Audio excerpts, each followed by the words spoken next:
कहानी की शुरुआत में हम देखते हैं कि शिकारियों से बचने के लिए लड़के ने खुद को एक बिजूका के रूप में छिपा लिया, लेकिन जल्द ही कुछ बुरे लोग अपने शैतान कुत्तों को साथ लेकर वहां पहुंच गए। कुत्तों को लगातार बिजूका पर भौंकते देखकर प्रमुख बूढ़े व्यक्ति को कुछ गड़बड़ लगी। वो करीब गया और ध्यान से देखा और उसने तुरंत बोरी के अंदर छिपे हुए भयभीत चेहरे को पहचान लिया, लेकिन उसने लड़के के भेष को तुरंत उजागर नहीं किया। इसके बजाय वो एक बुरी मुस्कान के साथ पीछे हट गया और फिर उसने अपने साथियों के साथ बिजूका पर गोलियां चला दी। गोलियों की बौछार ने तुरंत बिजूका को छलनी कर दिया और अंदर का लड़का निराशा में वहीं मर गया। हत्या के अपराध से बचने के लिए बूढ़े व्यक्ति ने लड़के के हाथ में एक लोहे का कांटा रख दिया ताकि ये लगे कि उन्होंने आत्मरक्षा में गोली चलाई थी, क्योंकि उन पर हमला किया गया था। दरअसल बाबू नाम का लड़का पैदाइशी मंदबुद्धि था। हालांकि वो दिखने में 30 साल से ऊपर का लगता था, लेकिन उसकी बुद्धि केवल 5 साल के बच्चे जितनी थी। चूँकि उसकी अपने हमउम्र लोगों के साथ कोई बात नहीं बनती थी, वो अक्सर मैरी नाम की छोटी लड़की के साथ खेलता था। इस समय वो मैरी के साथ घास के मैदान में खुशी खुशी जंगली फूल तोड़ रहा था, लेकिन उसे पता नहीं था कि कोई पास में ही छिपकर उन्हें देख रहा था। ये वही बूढ़ा आदमी था जिससे शुरुआत हुई थी। वो शहर का डाकिया था जिसका नाम ओडिस था और वो एक पक्का पुराना सिरफिरा था। वो लंबे समय से छोटी मैरी पर बुरी नजर रखता था और वो बाबू से ईर्ष्या करता था, क्योंकि वो अक्सर मैरी के साथ रहता था। इस वजह से उसके मन में बाबू के लिए नफरत भी पैदा हो गई थी। आखिरकार एक दिन उसे बाबू को सबक सिखाने का मौका मिल ही गया। सारा दिन खेलने के बाद बाबू और मैरी घर जाते समय एक आंगन में लगे सुंदर फव्वारे और मिट्टी की गुड़ियों से आकर्षित हो गए। जब उन्होंने पाया कि लकड़ी के तख्ते आसानी से हटाए जा सकते हैं, तो जिज्ञासु मैरी ने बाबू को अंदर जाकर देखने के लिए कहा। हालांकि बाबू ज्यादा होशियार नहीं था, पर वो जानता था कि ऐसा करना गलत है, इसलिए उसने मैरी के सुझाव को मना कर दिया। लेकिन मैरी ने उसकी बात नहीं मानी और अंदर चली गई। उसे उम्मीद नहीं थी कि जैसे ही वो मजे से खेल रही थी, अचानक एक बड़ा काला कुत्ता बाहर निकल आया और उस पर लगातार भौंकने लगा। घबराई हुई मैरी भागने लगी और बड़े कुत्ते ने तुरंत उस पर झपट्टा मारा। घबराहट में बाबू को दीवार तोड़कर अंदर जाकर उसे बचाना पड़ा, लेकिन वो देर कर चुका था।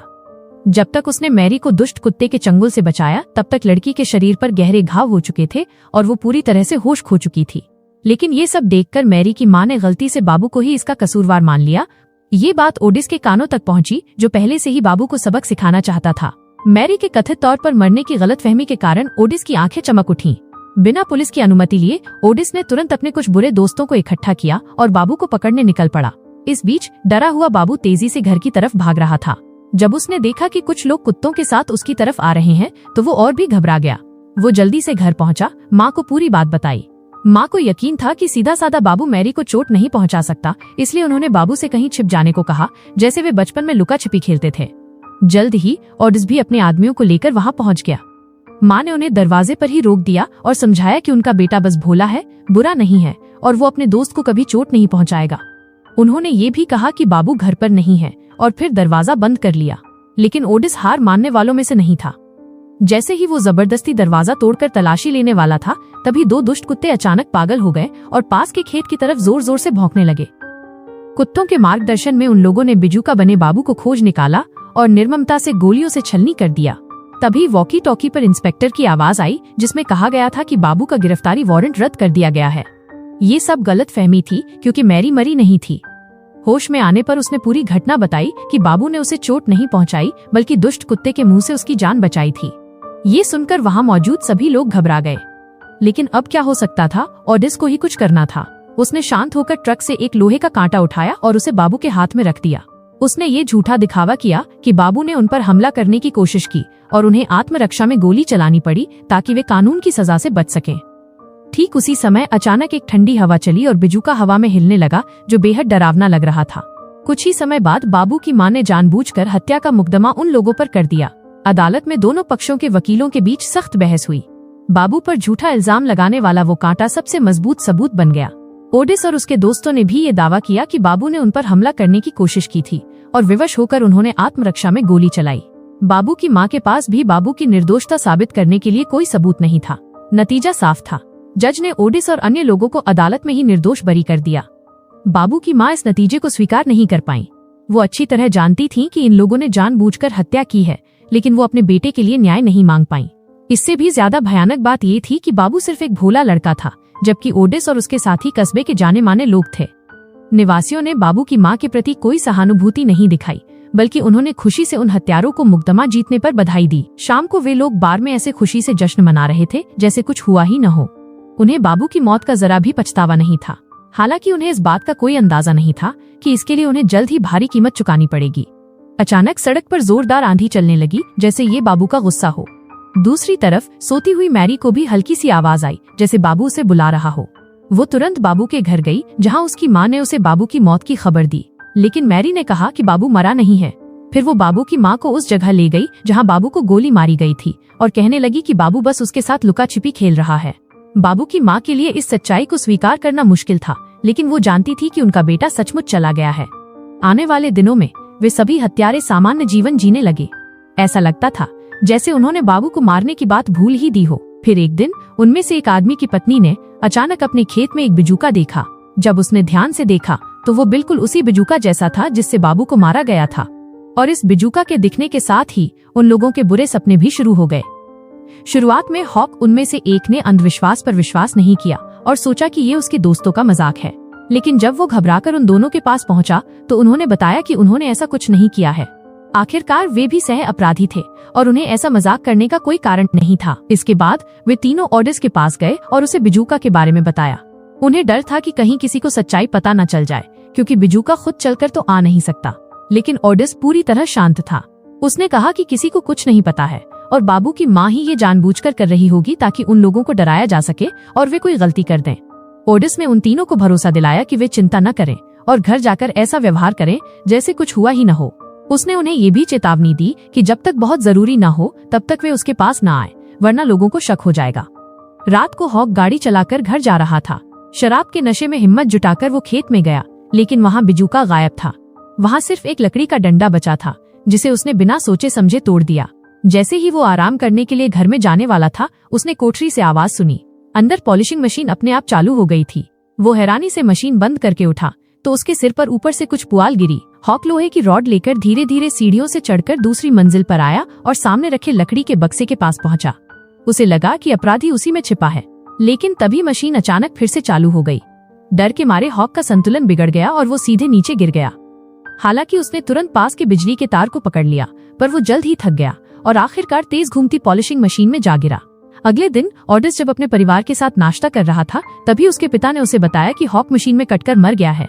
वो तुरंत दुर्घटना स्थल पर पहुंचा। उसने देखा कि पुलिस हॉक के शरीर को पैक कर रही थी और उसकी दुखी पत्नी को रिश्तेदार पुलिस की गाड़ी तक ले जा रहे थे। चूंकि घटना स्थल पर किसी और के होने का कोई सबूत नहीं मिला, पुलिस ने आखिरकार हॉक की मौत को एक दुर्घटना मान लिया। ऑडिस को इस बात पर पूरा यकीन था, लेकिन उसके बाकी दो साथियों को ये बात गलत लगी। उन्होंने तर्क दिया कि कोई भी आधी रात में काम नहीं करता, और जब पुलिस मौके पर पहुंची तो पॉलिशिंग मशीन बंद थी। अगर ये दुर्घटना थी तो मशीन बंद किसने की? ये सुनकर ऑडिस भी हैरान रह गया। उसे लगा कि शायद मशीन में ईंधन खत्म हो गया होगा। सच्चाई जानने के लिए वे तीनों अंधेरे में चुपके से कोठरी में जांच करने गए, लेकिन उन्होंने पाया कि तेल की टंकी भरी हुई थी। ये तथ्य सामने था और उन्हें तुरंत एहसास हो गया कि हॉक की मौत के पीछे कोई और कारण है। अगली सुबह डाक बांटने का बहाना बनाकर ऑडिस बाबू के घर गया, क्योंकि उसे लग रहा था कि बाबू की माँ ही इन सब के पीछे है। गाड़ी से उतरते ही उसने देखा कि मैरी घर से बाहर निकल रही है। ऑडिस ने मुस्कुराते हुए मैरी का अभिवादन किया, लेकिन मैरी ने बस उसे घूर कर देखा और चली गई। ऐसा लगा जैसे वो पहले ही जानती हो कि वो बाबू का हत्यारा है।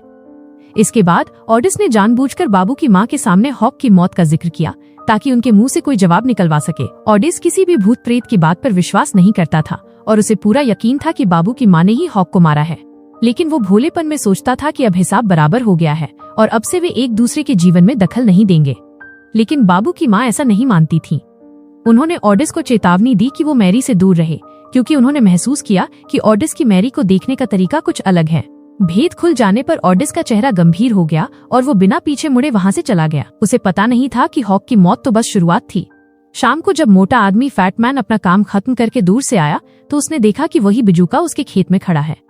उसने अविश्वास में पास जाकर देखा तो पाया कि ये बिल्कुल वैसा ही बिजूका था जिससे बाबू को मारा गया था। हॉक का भयानक अंजाम याद आते ही मोटा आदमी बुरी तरह डर गया। वो तुरंत ऑडिस के पास गया और उसे बिजूका के फिर से दिखने के बारे में बताया। लेकिन जब वे उस गेहूं के खेत में पहुंचे तो बिजूका फिर से चमत्कारिक ढंग से गायब हो गया। हालांकि मोटा आदमी बार बार जोर देकर कहता रहा कि उसने सच में बिजूका को देखा था, पर ऑडिस ने ध्यान नहीं दिया और सोचा कि वो ज्यादा तनाव के कारण भ्रमित हो गया है। मोटा आदमी ने उससे फालतू बात करना बंद कर दिया और धमकी दी कि अगर कोई हल नहीं निकाला गया तो वो अगली सुबह पुलिस थाने में जाकर आत्मसमर्पण कर देगा, ताकि कम से कम उसकी जान तो बच सके। ऑडिस यकीनन अपनी बाकी जिंदगी जेल में नहीं बिताना चाहता था। उसे अब भी लगता था कि बाबू की माँ ही ये सब कर रही है, इसलिए वो एक बार फिर चुपके से बाबू के घर में घुसा। उसने मौका देखते ही पीछे से उनके मुंह पर हाथ रख दिया। ऑडिस उन्हें सब कुछ रोकने की चेतावनी देना चाहता था और वो उन्हें मारना नहीं चाहता था, लेकिन जब उसने अपना हाथ हटाया तो उसे पता चला कि बाबू की माँ को दिल की बीमारी थी और आघात लगने से उनकी मौत हो चुकी थी। ऑडिस भी बुरी तरह डर गया था। उसने सोचा नहीं था कि मामला इतना बिगड़ जाएगा। वो बस वहाँ से चुपचाप भाग जाना चाहता था, लेकिन तभी उसकी नजर गर्म पानी के लिए जल रहे गैस चूल्हे पर पड़ी। उसने सोचा कि अब जब वो एक काम कर ही चुका है तो दूसरा भी कर डालता हूँ। उसने आग बुझाई और गैस वाल्व खोल दिया ताकि इसे दुर्घटना का रूप दिया जा सके। जैसे ही गैस पूरे कमरे में फैली, जमीन पर जल रही भट्ठी की आग ने तुरंत एक जबरदस्त धमाका कर दिया। अगले दिन पुलिस घटना स्थल पर पहुंची और बिना किसी शक के इस घटना को भी दुर्घटना करार दिया। ऑडिस, जिसे लगा कि उसने सारी मुसीबतें खत्म कर दी हैं, चमकते चेहरे के साथ सामान्य रूप से अपना डाक बांटने का काम शुरू कर दिया। लेकिन दूसरी तरफ मोटा आदमी फैटमैन अब भी बहुत डरा हुआ था और गैस स्टेशन पर काम करने वाला माइक भी काफी चिंतित था।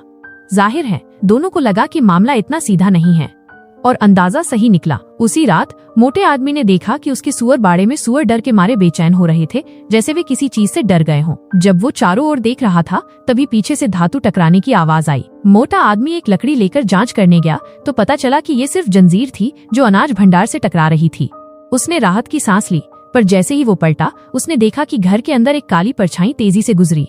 वो डर के मारे तुरंत अपनी गाड़ी में बैठकर भागने लगा, लेकिन उसकी गाड़ी चालू नहीं हुई। घबराकर मोटे आदमी ने अनाज भंडार में छिपने का फैसला किया और दरवाजा कसकर बंद कर लिया, जब तक कि बाहर सब शांत नहीं हो गया। जब मोटा आदमी बाहर निकलने की तैयारी कर रहा था तो उसने पाया कि दरवाजा बाहर से मजबूती से बंद कर दिया गया था और वो खुल नहीं सकता था।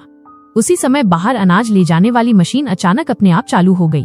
आवाज सुनकर मोटा आदमी बहुत डर गया। फिर बड़ी मात्रा में अनाज भंडार के अंदर आने लगा। कहीं भागने की जगह न होने पर वो निराशा में धीरे धीरे अनाज में डूब गया। मोटे आदमी की मौत की खबर सुनकर ऑडिस तुरंत गैस स्टेशन पर आया और ये भयानक खबर माइक को बताई। अपनी जान बचाने के लिए माइक तुरंत आत्मसमर्पण करने के लिए तैयार हो गया, लेकिन ऑडिस ने जबरदस्ती उसे खींच लिया। अब तक ऑडिस आखिरी दम तक लड़ना चाहता था। वो अब भी मानता था कि ये सब बस दुर्घटना है और उसे यकीन नहीं था कि मर चुका बाबू बदला लेने आएगा। अपनी बात को साबित करने के लिए ऑडिस ने माइक को कब्रिस्तान तक खींचा और दोनों ने मिलकर बाबू की कब्र खोदना शुरू कर दिया। लेकिन जैसे ही माइक ने ताबूत का ढक्कन खोला वो हैरान रह गया। बाबू का शव अंदर नहीं था। डर के मारे माइक कब्र से लुढ़कता पुढ़कता बाहर भागा और तुरंत आत्मसमर्पण करके अपनी जान बचाने के लिए पुलिस स्टेशन जाने लगा। हालांकि ऑडिस ने उसका पीछा किया और उसे फिर से जमीन पर गिरा दिया, लेकिन इस समय माइक टूट चुका था। ऑडिस के समझाने का उस पर कोई असर नहीं हुआ। ये सोचकर कि माइक उसे भी मुसीबत में फंसा देगा, ऑडिस ने माइक के आत्मसमर्पण के फैसले पर सहमत होने का नाटक किया। फिर बहला फुसलाकर वो उसे वापस कब्र के पास ले गया और कहा कि अगर वे बाबू की कब्र को पहले जैसा कर देते हैं तो वे तुरंत आत्मसमर्पण करने चले जाएंगे। भोले माइक ने उस पर विश्वास कर लिया और ताबूत का ढक्कन बंद करके कब्र के गड्ढे में कूद गया। तभी ऊपर से ऑडिस ने फावड़े के वार से माइक को खत्म कर दिया। माइक को दफनाने के बाद ऑडिस अपनी गाड़ी चलाकर चला गया, लेकिन रास्ते में उसकी मुलाकात मैरी से हो गई। जैसे ही उसने मैरी को पास के खेत की तरफ भागते देखा, ऑडिस तुरंत उसका पीछा करने लगा। आखिरकार उसने जेसीबी खुदाई मशीन के अंदर छिपी मैरी को ढूंढ लिया। मैरी छुटकारा पाने के लिए छटपटा रही थी, लेकिन कुछ ही कदम भागने के बाद ऑडिस ने उसे जमीन पर गिरा दिया। उसने मैरी को पकड़कर जोर से पूछा, क्या तुम ये सब कर रही हो? मैरी डर से चिल्ला उठी। तभी पीछे खड़ी जेसीबी अपने आप चालू हो गई। जब ऑडिस का ध्यान उस तरफ गया तो मैरी को भागने का मौका मिल गया और फिर ऑडिस ने अजीबोगरीब नजारा देखा। जेसीबी बिना ड्राइवर के धीरे धीरे उसकी तरफ बढ़ने लगी।